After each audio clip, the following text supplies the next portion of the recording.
The land was parched. For 3.5 years the skies had withheld their rain. The soil cracked, rivers dwindled to dust, and famine pressed hard on every household in Israel.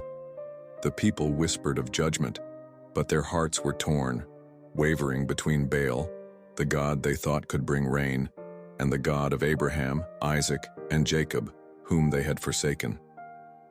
A divine summons.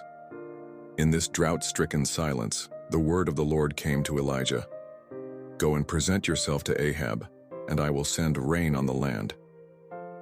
Elijah's heart burned with the weight of this call. The prophet Obadiah, a faithful man who secretly protected many of the Lord's prophets from Queen Jezebel, trembled when Elijah met him on the road. "Go," Elijah said firmly. "Tell your master Elijah is here." Obadiah hesitated, fearful of the risks, but Elijah's steady voice reassured him.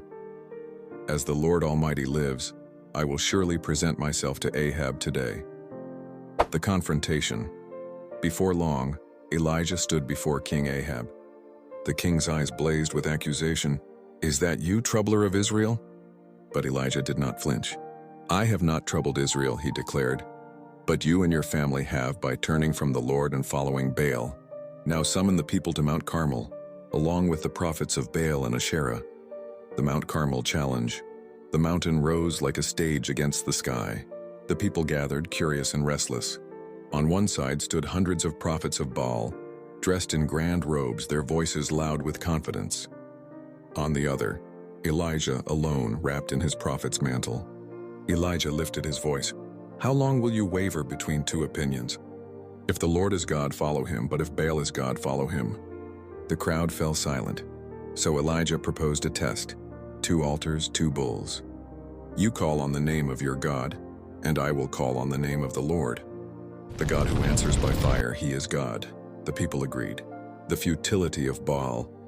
From morning till noon, the prophets of Baal shouted and danced around their altar. "Baal, answer us," they cried.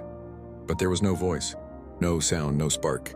Elijah, watching calmly, even teased them gently. "Shout louder. Maybe your God is deep in thought or perhaps asleep."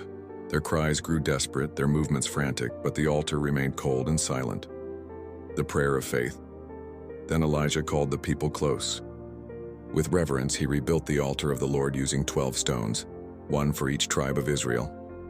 He arranged the wood, placed the bull upon it, and then gave a surprising command. "Fill 4 large jars with water and pour it over the offering." They obeyed once, twice, 3 times, until the altar was drenched and water filled the trench around it. No flame of man could touch such a sacrifice, only the living God.